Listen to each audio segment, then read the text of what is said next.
These guys are ridiculous. These guys are ridiculous. Now, how about them damn Celtics? And we are back with another episode of How About Them Celtics. Sam and I are here recording on Tuesday, May 28th. Barely. It's 12:04 right now. After the Celtics Game 4 victory over the Indiana Pacers, punching their ticket to the NBA Finals. 3 incredibly close games in this series. Celtics win every single one of them. End up winning Game 4, 105-102. Jaylen Brown takes home the Larry Bird Trophy, Eastern Conference Finals MVP. And the Celtics advance to their second NBA Finals in 3 years. Sam, how you feeling?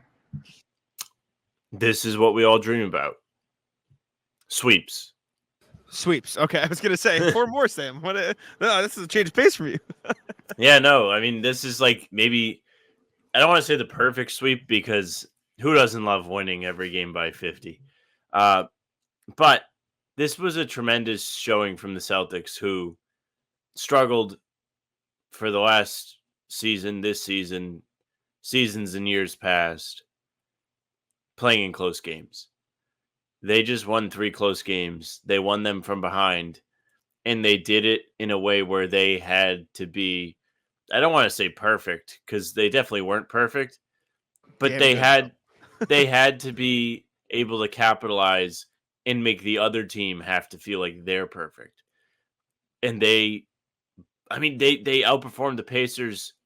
I think the scoring difference in the last 3 minutes plus overtime was 25 across all of the games. Celtics had 6 more total rebounds in that stretch than the Pacers did. They made all their free throws in crunch time. Like, the execution and, most importantly, defense that we saw from the Celtics with the game on the line is what I've really been feeling they've lacked. And to see that on a stage like this consistently, that is something you can put in your back pocket for the next 10 days and think about and feel good about heading into the NBA Finals. So I guess we can start there. They won another close game today. Barely hanging on by a thread in the fourth quarter. TJ McConnell smokes a bunny with 8.5 to play, and then Jaylen comes down and makes a 3, and then you have a 6-point game. And from that point on, it's haymakers back and forth, and the Celtics came out on top. So big execution. You said it after Game 3. In Game 3, last 4 minutes of the game, Celtics scored on, or last whatever minutes of the game, scored on every single possession. Like in the last X amount of minutes. They scored every single time they were down the floor. And they outscored the Pacers like 13-2 in a certain stretch.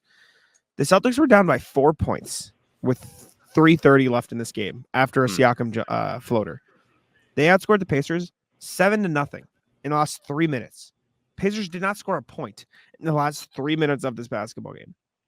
There were turnovers. There was mess. There was scrambles. Celtics weren't perfect either. Took a couple whack shots. A Tatum step back 3 here. Jaylen Brown missed a contested layup there. Like they were far from perfect, but they outscored them 7-0.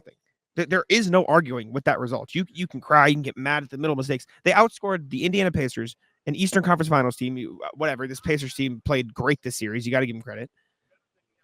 7-0 in the last 3 minutes of a closeout game. Celtics have not lost a closeout game in the playoffs so far. They are 12-2 to this point in the playoffs. Everyone complaining like, oh, easy road. They haven't played perfect. They're 12-2. Like people, the same people who are complaining about them not being able to play in close games are the same people complaining that they're in the close games in the first place. Like, damn good playoff run for the Celtics so far. And this game was awesome, right? Celtics didn't play well for stretches. Obviously, they were bad. Jaylen Brown had a really rough first half, and Jason Tatum was great. Then Jason Tatum had a really rough second half, and Jaylen Brown was great. Like, it was complete flip flop. There was a mix of everything in this game, and at the end, Celtics outscored the Pacers by 7 points, 7-0.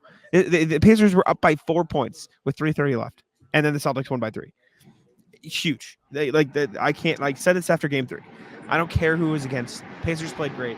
Can't say enough good things about how the Celtics played down the stretch in these games and how they played in the playoffs so far.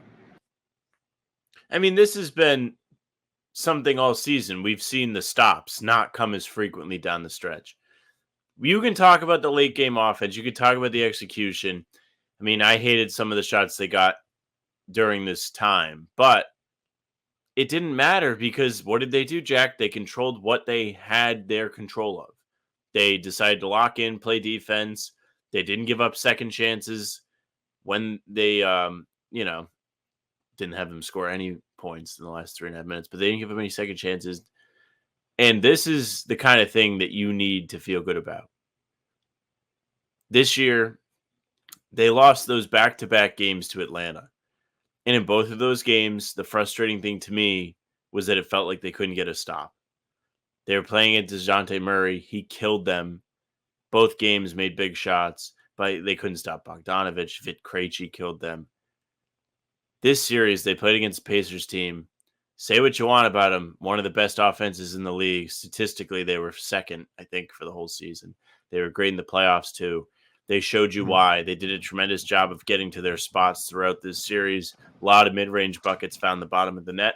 TJ McConnell, who Jaylen Brown said was the Michael Jordan he was referring to, Yeah. had a very good series just solely off of getting to the 10-foot range and shooting little fadeaway jumpers. They know their strengths. They played to them. And then the Celtics cut off all the strengths. That is what I loved most about this. It was just the Celtics said, we are better. We're taking control on the defensive end, and that's what we are going to do first. And that's how you're going to win games in the playoffs. It's just the easiest way to do so. This Pacers team was awesome. Like we were talking about during the game, Noah turned over to me. She's like, I feel like people aren't like, everyone's just saying, oh, it's the Pacers, oh, it's the Pacers. This Pacers team played fucking awesome. They were incredible. Like they genuinely played so well this series. Like even on the possessions where the Celtics played good defense or did something, like Pacers still found a way, like to get buckets consistently. And I'm not saying the Celtics played perfect. Like I'm not saying the Celtics played their best brand of basketball for 48 minutes every game and the Pacers still kept with them. No, obviously not. Celtics had stretches, but they're bad. Miscommunications on defense. They got blown by. Their offense turned to mush a couple times. Absolutely. But it's a two-sided coin. Like when we talk about Knicks game 7 versus the Pacers, yes, the Knicks didn't play great defense, but it takes two people to tango. Like the Pacers also have to be red hot to shoot that well from 3. Pacers also had to be damn good to be in these games in the first place. Like they could have missed every shot the Celtics gave up open, right? But they didn't. They made every fucking shot. They made everything. They were killers from the mid-range. Michael Jordan, like Jaylen Brown said, and the Celtics still found a way to win. And all the people saying, oh, injure teams, injure this, injure that. Yeah, absolutely. 100%. Like it's injured. It's fine. But the Celtics still had to go out to win the games. It goes back to the, two sides to every coin. Jaylen Brown was awesome in the second half. He had a very not good first half of this basketball game. Conference Finals MVP Jaylen Brown. Yeah, absolutely. Didn't mention it. 7 minutes, 8 minutes. I did. You did? Okay. My bad. I said at the top. Rough first half, couple rough turnovers, just almost forcing it, putting his head down. There's one play in particular that I saw, I was watching, that made me like head and hands. Drove to the hoop through 2 people with the wide open Derek White on the wing. And then second half just completely flips it. Just completely dominant. Amazing game. Aggressive, making his threes, big time shots. Could have had another 3 had he gotten it off 0.3 seconds sooner. And then the biggest assist of the game to Derek White in the corner. Drove in, drew the defense in, and kicked it to D. White, who was not good this whole series, and then just hit the biggest ball shot of the entire fucking thing. Jaylen deserves all the credit in the world for how he played in the series. I think you retweeted it or somebody did. It was on my timeline. I don't know why I connected to you. StatMuse tweeted the big picture, biggest contract in every NBA history. Retweeted it, led his team to the finals. Fuck yeah, he did. Good for Jaylen Brown, man. This is awesome. He deserves the praise. He was excellent. He stepped up in the big moments as much as the defense was important. I mean, we can start there. Had the big block on the drive to seal this one, really. And then came down, made the play to Derek White, got him the bucket, like you mentioned. But he was making the big plays throughout this series. Game 1, pokes the ball away from Siakam, out of bounds, just to get the ball back so he can make the shot. He is somebody that I think we can all just trust now. He has spurts where he's not the most sharp when it comes to decision-making. However, he has been engaged on both ends of the floor. He mentioned it to all of you guys tonight. He's disappointed more than anything that he didn't make all defense, which we knew about that at the beginning of the season. He mentioned it, and he really kept hammering on that being one of his big goals. And you could see that in this series. I thought game 1 was a tremendous defensive game from Jaylen. He had 3 steals tonight and a block, 4 stocks. Pretty good. Only half of what Derek White had. Don't worry about it. But just the game winner, the steal, the 40-point game, he just was engaged in this series. He deserved the award. And again, going forward, like hoping he can keep this sharp decision making with him. Because if he can, the Celtics are at least doubly as hard to guard. Because you cannot just throw 3 bodies at him and expect him to go up. There were stages tonight that happened, but when it was the most important stage of the game, you really didn't get it. Yeah, and Jason was just as good in the first half as Jaylen was in the second, but he won't get as much credit because he didn't have a very good second half at times. No, he did not. But again, another game of, Jason had a bad half, and he ends the game with 26, 13 rebounds and 8 points. He was a beast on the glass. That dude got every rebound down the stretch for the Celtics, which was huge. The 8 assists were awesome. The 5 turnovers were less awesome. 5 personal fouls were scary. But there's that. Derek White. She had to sit. PrizePicks is America's #1 fantasy sports app with more than 3 million members. It is the easiest and most exciting way to get in on the action while you watch your favorite sports and players. You just pick more or less on 2 or more player stats and watch all the winnings roll in. You can now win up to 100 times your money on PrizePicks with as little as 4 correct picks. You can turn $10 into $1,000 with basketball, hockey, college basketball entries today on PrizePicks, America's #1 fantasy sports app. One of our favorite picks here at the How About Them Celtics podcast is the Jrue Holiday blocks. It's usually 0.5. He just needs more than 0.5 blocks. That means 1 Jrue Holiday block. And that pick is in the bag. PrizePicks is really simple to play. I can make my picks and submit my entry in less than 60 seconds. Download the app today and use code CLNS for a first deposit match up to $100. Again, download the app today and use code CLNS for a first deposit match up to $100. Pick more, pick less. It's that easy. Sorry, Ahmed's over here throwing popcorn trying to get it in Noah's mouth. It's distracting me. Derek White, like you mentioned, the 8 stocks he had, hit the biggest shot of the night. He had a really rough game. Didn't matter at the end. Like there's been a lot of that this series. A lot of rough games. Doesn't matter. Came in big at the end. Jaylen game 1 hit the shot to the overtime after a pretty rough stretch down the stretch there. So that was huge. I was saying it throughout points in this game. I said it before this game, and I know I was in the minority. Jrue fucking Holiday was unbelievable this series. He 17 points tonight, 9 rebounds, 2 assists, 7 of 13, 2 of 6. Going into this game, he was I think he should have been the Eastern Conference Finals MVP. Jaylen Brown earned it. Jaylen Brown earned it down the stretch of this game and absolutely 1,000,000% deserved it. But you look at the series Jrue Holiday had. Game 1, 28 points, season high, just wildly efficient, incredible. Game 2, 15 and 10. Insane efficiency, made all shots but 1 in the final X amount of minutes. Game 3 literally won them a game with a steal and scored all 5, 4, whatever points in the last 40 seconds of the game to seal the win. Tonight comes out firing, makes 2 threes early, or 1 3 early at least. That was big when the Celtics couldn't find much, was getting buckets inside, did the same body, and 1 into paint, hit the Pacers with the Jordan shrug. The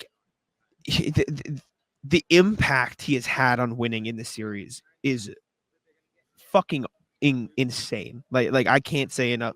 I was so impressed with Jrue Holiday, and to think the start of this postseason was really not good for Jrue Holiday, and he's just bam right there. There's a reason he plays most or second most minutes on the team every single night, and dude's been sick too. I've been he's awesome. Yeah, I mean we talked plenty about him this series, and he's deserved all of the praise he's earned. The sequence to finish off game 3 was unbelievable. Then tonight you get a light version of that. You do get the same and 1 like you mentioned. He gets the game sealing offensive rebound after Tatum misses a step back 3.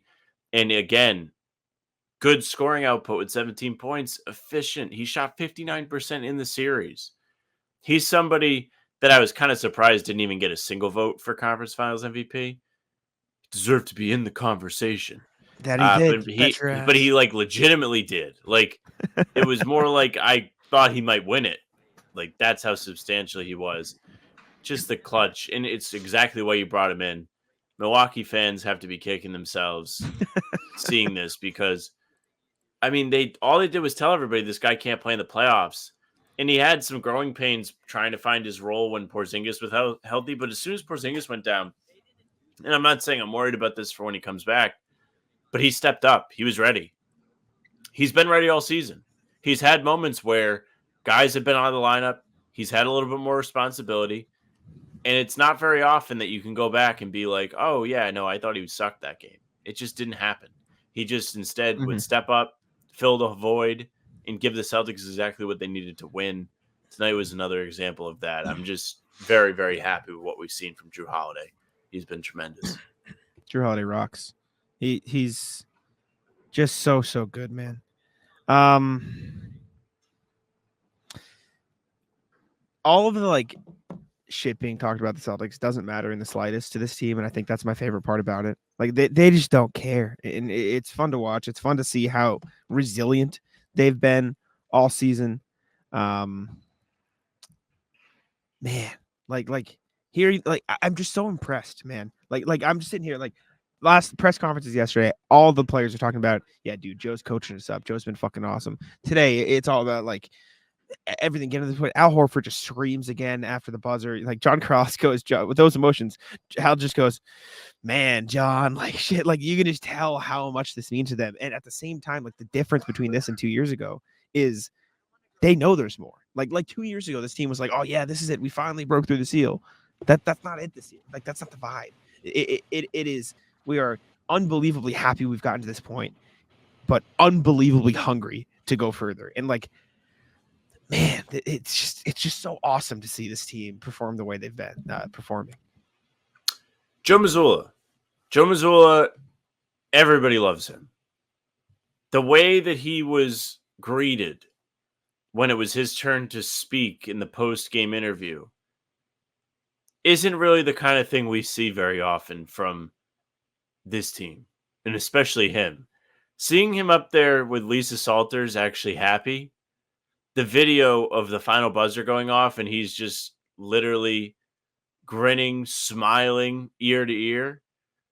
That is the Joe Mazzulla I think that this team, the players know, and they appreciate him more than anything. The relationship that he has with these guys goes a long way. It's gone tremendous into getting them to buy into what he's selling, the mindset stuff, the stuff he talks to the media about every game. The reason why you feel like the vibe is different is because of him. It's because they do appreciate what they've achieved, like you mentioned, and they don't have that we're just happy to be here about them anymore. They're like, the job isn't finished. There's another series to be played, but for now we can all sit back, enjoy this, because it is an achievement to make the finals. As much as I think we all felt like they would be here, I know the two of us have just hit it back and forth all year. Yeah, they should make the finals. They should win the championship. I know you talked to Andrew Claudio when you did Nick's film school, and you were like, yeah, if they lose, it's probably going to be a disappointment no matter what. And they made it. They made it to the finals. The fear of them coming up short in the Eastern Conference is no more. Rip bozos to all the teams, especially the Knicks. And now we can sit and twiddle our thumbs for 10 days. But shout out to Joe Mazzulla, because he is somebody that took a ton of criticism last summer. It was all his fault, blah, blah, blah. Yeah. We even had to throw it around because when they went down 0-3, it wasn't looking pretty. But he proved everybody wrong this year. He got his players to buy into him, and he has led from the top down. So big ups to him. I gotta do a little, pump my own tires quick. I didn't want to say it and jinx myself, but I'm pretty sure. I don't know if I said it to just you or just these guys, or on the pod. I said I don't think the Celtics lose more than 3 games on the way to the finals. I said that at the start of the playoffs. I'm sure you said it. We say a lot of stuff.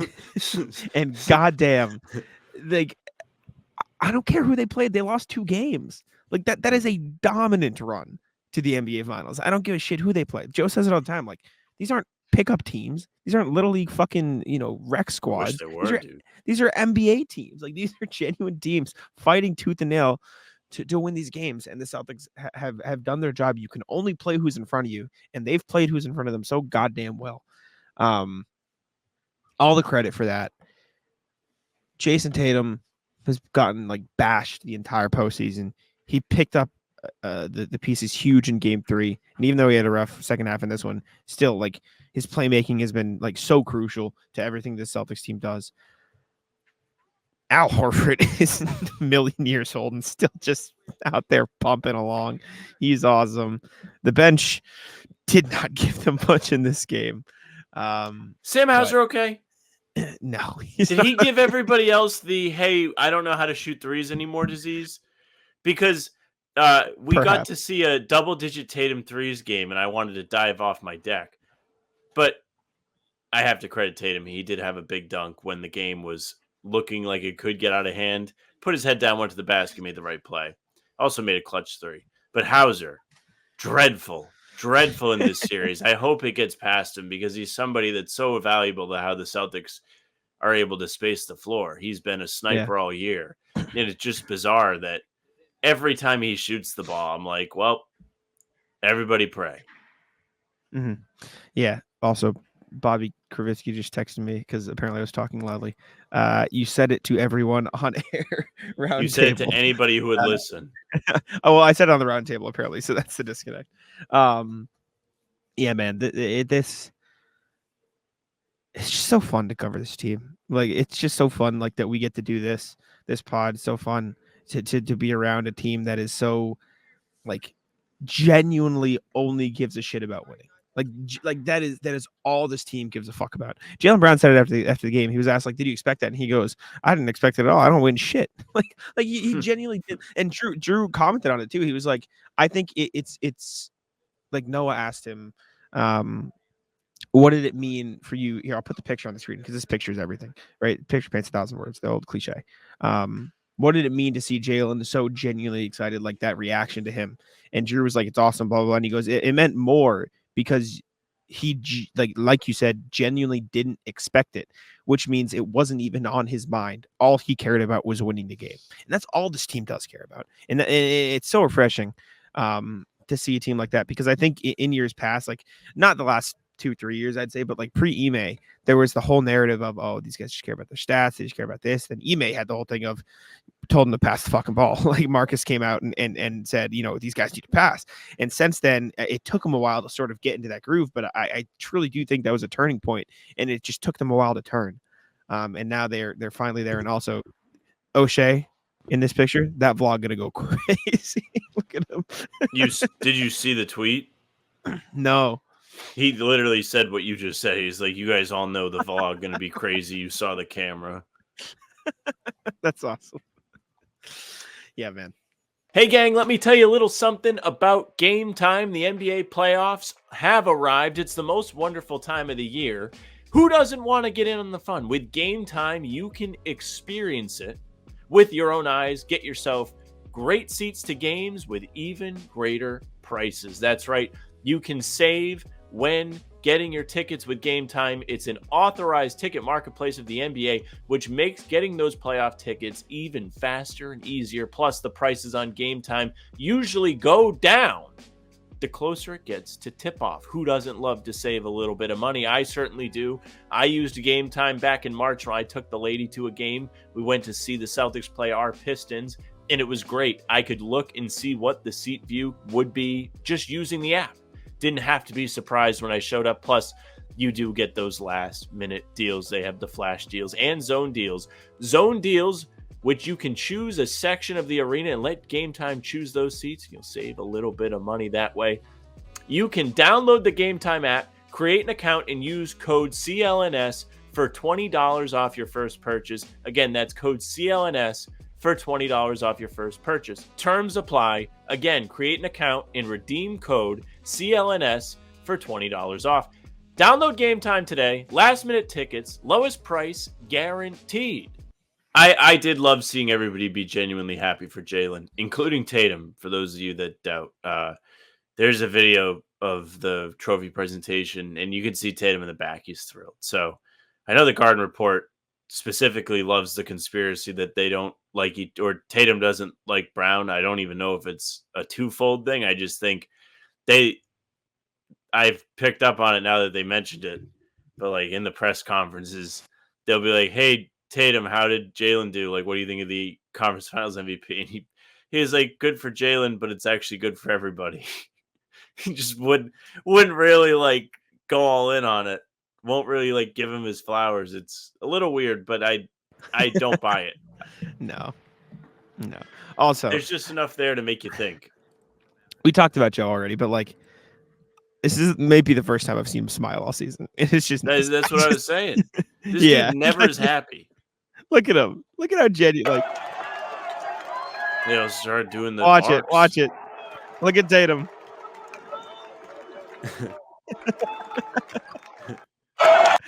Oh man, like my favorite thing, like the whole reason, like the coach's piece. Obviously, I love basketball, right? But just like the people, and Joe talked about it. Like my favorite thing is the relationships. Like these are all like humans, and it's so fun to see them like be so genuinely happy about this because they've done a damn fucking good job on the floor this season, and that's super fun. Also, I need to find the clip. Shout out Cedric Maxwell, man. He did it again for us. Cedric giving us a shout out on national TV. Yes, sir. Come on now. I was watching it and like I was like, is he gonna do it again? Because last time they made the finals, that's where our intro is from. Mm-hmm. He did the same spiel. Like was like, how about them damn Celtics? So I was like, is he gonna do it again? Is he gonna do it again? Is he gonna do it again? He's like, I'm gonna do it again. Pod intro might need an update, although I don't know where the original file is, so I'm gonna have to figure out a way to update it. How about them damn Celtics? He just starts chuckling to himself. This one's definitely a little bit better. What the hell did he say the first time he had the mic? Were you down there yet? No, he didn't say that the first time. That was like the second time. Like she was like, "What do you think, Cedric?" First time he just like said some gibberish. We didn't get downstairs till like too far in, like the end of Jaylen talking, because I was so mad. You can ask these guys. You know how mad I get, and like you like enjoy trying to make me mad and leave the pod. That's how mad I was in real life trying to get down to the floor, like to this arena, because we couldn't find it. We did a whole lap to the second floor. Eventually, just like found our way, but we missed part of it. I got too angry. I also, I'll save that story for another pod. But, yeah, I don't know what Max said, but yeah, I was watching with my dad. And my dad was like laughing. I was like, "Do you know what he said?" He's like, "No." He was just having a laugh, just for the hell of it. He was just pure excitement that they had made the finals. And he was like, Cedric Maxwell could have said anything. And my dad would have been like, "Yeah, great." Like just chuckling to himself. He had no idea what he had to say. I still don't know what Cedric said when he first took the mic, but we're here. It is truly a fantastic day. Everybody on Twitter sharing the Jaden Springer Instagram story. Don't know what's so special about it. I haven't watched it with volume, but everyone's just quoting it, being like, "Yeah, Sixers sent him to the finals." Is it on Twitter? People are like posting on Twitter. Andrew Doxy just had a great quote tweet. "It's late. I'm tired. Can't read this quote tweet on the air. Don't pull it up." But pull it up. Oh, can I pull up Jaden Springer's thing? Okay, here we go. I'll pull up Jaden Springer's thing. This is Jaden Springer's story. Hell no, I'm not. Come on. I got you. See it. Come on. He's so pumped. Look at him.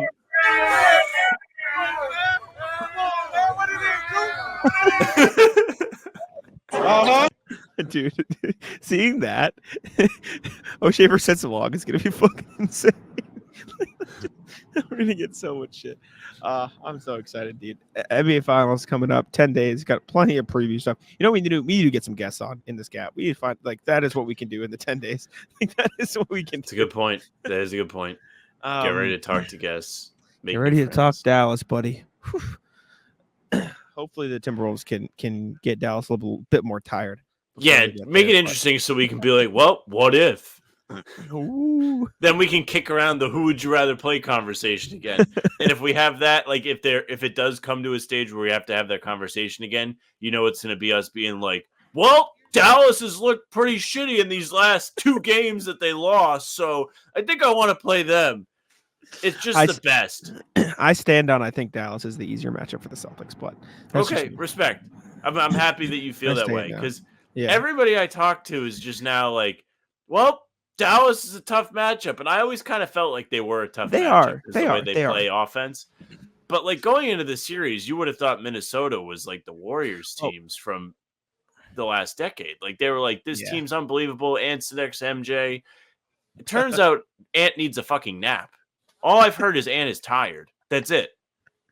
How about Tatum and Brown, who have played deep into May, early June for the last 3 seasons? Those guys aren't fucking tired. And if they are, you're not fucking hearing about it. My biggest thing is and we'll get more into this. We have 10 days of content, but Dallas is offensively better, I think, pretty clearly so. But they just have so many more mismatches for the Celtics to exploit than the Timberwolves do. And that's kind of what the Celtics offense is boiled down to this season, for better or for worse. And not only that, but I think 1 through 5 individual defenders, the Celtics have better guys to match up with the Mavs than the Timberwolves. And Timberwolves are a phenomenal defense. That's not what I'm saying. But like you look at like Cat and Al, I think like who would you rather have on the perimeter? Or even Gobert. I'd rather have Al on the perimeter than fucking Gobert after what we saw against the Mavs in game 3. Or game 2, I mean. So there's that. And then like Ant's a great defender. Jaden McDaniels obviously is all world. He's insane. But if you have Cat and Gobert, who both can't really defend the perimeter versus a 1 through 5 switching lineup, including Horford, or the drop defense of Porzingis, who even Porzingis is better than Gobert on the perimeter, I'd say. I just think they match up better overall with Dallas than Minnesota. And I'll stand on that. But again, we'll talk about this in detail. But the Celtics are going to the NBA Finals, Sam. We're back. Cool. Call the We're Back department. How many playoffs is this for us on the pod? Because 2020, 21, 22. This is our 5th playoffs on the pod. 20, 21, 22, 23, 24. Wow. That's crazy. Like that's really insane. Yeah, I mean, look at us. We're not tired. Anthony Edwards. We're going to have our 500th episode during the finals at some point. Ooh. We're at 494 right now. Corrales just hit 2,000, so maybe we go to daily, Sam. Maybe we catch up. Go to daily. We already kind of do daily. But we do daily. Well, double daily? Yeah, I mean, if you made it to this point, thanks for listening. Appreciate it. Sorry if it was a little like not what you expected. I am tired. Delirious. It's okay. It happens. Yeah. Exhaustion. And I hope somebody listening to this got a kick out of me saying we don't get tired, Anthony Edwards. And then I'm like, actually, I was really tired. See you later. Peace out. Dude, do you know that guy? Yeah. Who is that? He's covering the team from Brazil, I think. I forget. You? Oh, okay. Okay. No. I've been Celtics beat guy. Yeah. Okay. He's here for the series. Yeah. I thought he was like an Indiana guy. No. You were trying to tell me you knew him. I was like, you don't fucking know that guy. No. His name's no. Okay. His name's Leo. No. But yeah, appreciate y'all for tuning in. We'll have plenty of content for you over the next X amount of weeks. I'll tell stories of our pickup ball in Indiana and other stuff. We're gonna do a reaction video whenever the actual CLNS goes up. That could be one of our. When the CLNS thing goes up, I'll tease it now. Should be a stream. I got very angry on the court, so I'll tell the stories. I was screaming. It was bad. I was embarrassed. All right. Appreciate y'all for tuning in. Leave a like, subscribe, and let's say wrap it up. Hey, thank you very much for listening and watching. Subscribe to the channel so you don't miss us finding out why Jack was screaming at people on the basketball court like he's fucking Draymond. You can also hit the bell because then you'll get notified whenever we publish. It goes up at 5 a.m. every morning, whether it's full pods, Tuesday, Thursday, and Sunday. Game recaps like this one, the morning after each game, and other videos in between, which you are going to get a ton of here. We'll be here for you. We also have streams, Talking C's Monday, Wednesday, Friday mornings tentatively. It's a bit hectic with the playoffs. Celtics the roundtable usually Tuesdays around 6. Won't happen tomorrow. The gang's driving back from Indy. And Jack and I are here live for pregame a half hour before every single tip-off. So come hang out. Again, leave a like, comment, tell us what you thought. Spotify and Apple, we're there too. If you want the audio versions of the pods and game recaps, just give us a follow. Those will go right into your feed. You can leave a 5-star review. Email us, hbtcpod@gmail.com. You know you got something to say. They just made the finals. You can find us on socials at How About Them C's, Twitter, Instagram, TikTok, Facebook's the name of the pod. Streams are there, YouTube, and on Twitter. Jack's Twitter's Jackson1 NBA, mine's at Sam LaFrance NBA. That's it for us. Bye. Taco, come on. Taco's having some fun here. That is bogus! These guys are ridiculous!